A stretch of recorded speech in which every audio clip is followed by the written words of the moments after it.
Hello and welcome to Kevin and Lisa's monthly real estate update. Well, the 4th of July is gone, it'll soon be Labour Day. This summer is flying by. It certainly is, and I know you have been and I've been really busy with this crazy real estate market. But I have had a bit of opportunity to check out HGTV. I too have watched some of that and I really enjoy it, but the one thing everyone has to remember is that it is entertainment. It is, and there's some misconceptions you can pick up from HGTV. One of them is, and this is a big pet peeve of mine, that sellers pay buyers closing costs. Honestly, they don't. Let me explain why. So in our example, the list price is $200,000. We get our first offer, and that offer is for asking price at $200,000. The second offer is not quite so good, it's for $198,000. But the first offer, they're asking for $3,000 in seller pay closing costs, making a net of $197,000. The second offer has no closing costs, which makes the net of $198,000 obviously a better offer. Even if both offers are the net of the same, offer 2 is still the better offer because the house has to appraise for the offer price, not for the net price. So the way we really need to look at seller paid closing costs is not that the seller is being generous and giving you money, more that you are actually rolling your closing costs up into your mortgage.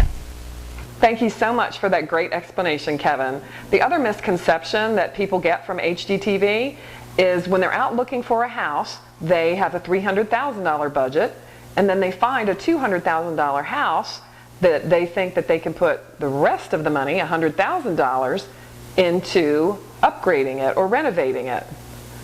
That is not true. Let me explain. Let's say you have a mortgage pre-approved for a purchase price of $300,000 with, for this example, a down payment of 10%. This gives you a mortgage of $270,000 and a down payment of $30,000.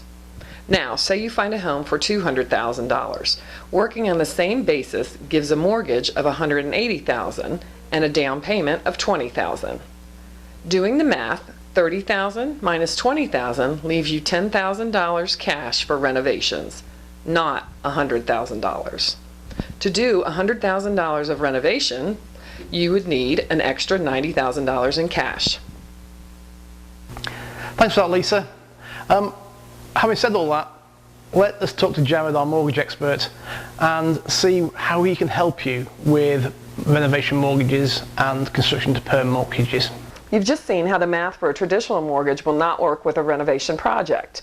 So Jared, can you tell us what options there are for people when they want to buy a house and do renovations? Yeah, we've got 2 main loan programs for that. The first one's an FHA loan. It's going to have a low down payment. It does have mortgage insurance, and it is limited to about $280,000 for acquisition plus renovations here in the Wake County area. Okay. The second one is a conventional loan that's going to give us up to $417,000 for acquisition and renovations, but it does require a higher down payment. One key thing to remember for both of these is that the renovations have to be done by a licensed contractor. It's not designed for them to be done by you. Great. If a client is pre-approved for a traditional mortgage and then they find a house that they'd like to purchase and do renovations on, is it difficult to switch to a renovation mortgage? I wouldn't say it's necessarily difficult. It's just completely different. It's a whole new loan program. It's going to have different parameters, different conditions. They usually have a higher rate. They may have more mortgage insurance. It may have higher fees. There's just a whole new loan program that they'll be looking at. One thing to consider is this going to affect their buying power? Okay, so really it's best if they know up front they should, if they know they want to do a renovation project, then they should apply for a renovation loan. Yes, if they're even interested in buying something that they want to have some renovations done, it's best that we talk about it up front because it's not something they want to do later on. Okay. I know we talked a little bit about this a few months ago, but what about people who find some land and want to build their dream home on it? What can you do for them? We have a construction to permanent loan that basically has us acquire the land at closing, and then from there, as the house is being built, we'll pay the builder draws during that time. When it's all said and done, we'll actually transition this into a permanent loan, just like their traditional 30-year fixed loan. Great. Well, thank you so much for your time, Jared. Thank you for having me. It's a pleasure. Well, thanks for that, Lisa. That was great and very informative. So our time is at an end once again. We'll see you all next month for Kevin and Lisa's Real Estate Update. Have a great summer.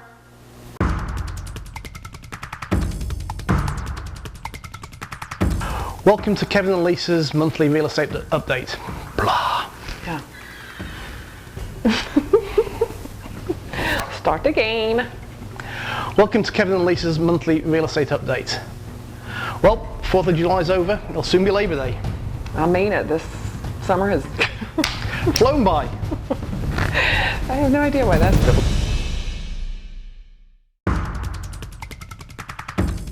Let me explain a little more with this piece.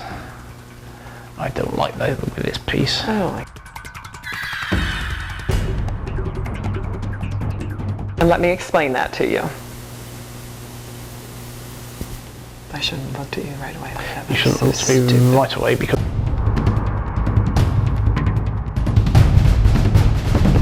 So, we've come to the end of our time again. Looking forward to blah blah.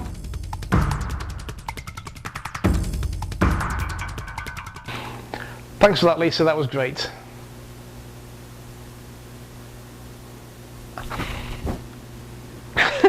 Yes, it was. Thanks for that, Lisa, that was great. So, we've come to our time again. Our time? No, we haven't.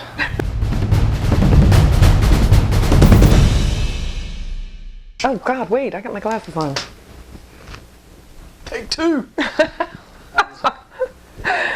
Go.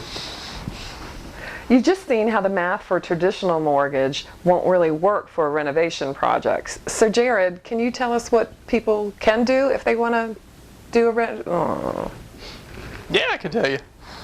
What options do people have if they want? Sorry, not to mean to kick you. 3, 2, 1. You've just seen how the math will... Good, because I wasn't looking. What are you doing? I was actually over here like this. I'm like, what the hell are you doing over there then? George Sr. Okay. 3, 2, 1. You've just seen how the math for a traditional mortgage will not work for a renovation project. So Jared, can you tell us what options people have if they do find a house where they'd like to do some renovations? Yeah, so renovation loan is very similar to other loans, but it's not like them. But it's like them, but it's not. It's like the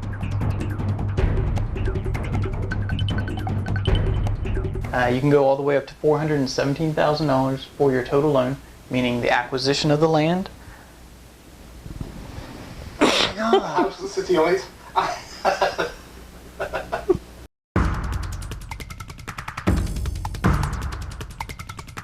A conventional loan that does offer a higher loan amount, $417,000, and it does have a higher down payment. Keep going. Do it again. Keep going. Okay, just go.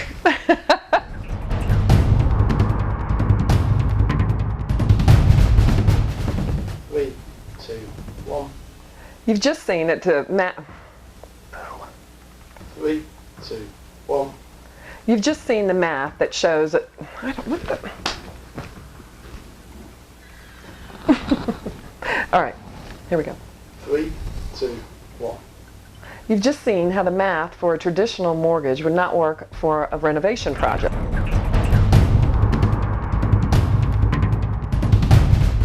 If a client is looking into doing something like this, we'd really like to know up front.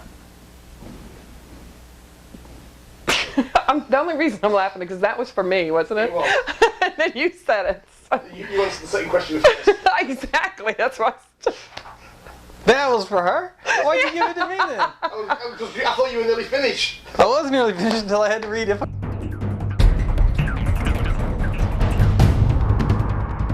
Well, thanks for that, Lisa. That was great. So, our time has come to an end again.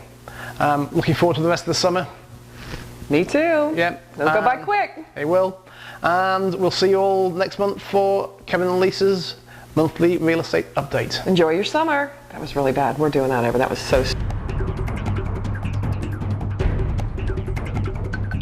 Have a great summer, everybody, and we'll see you next month. Bye. Bye. Bye. Bye.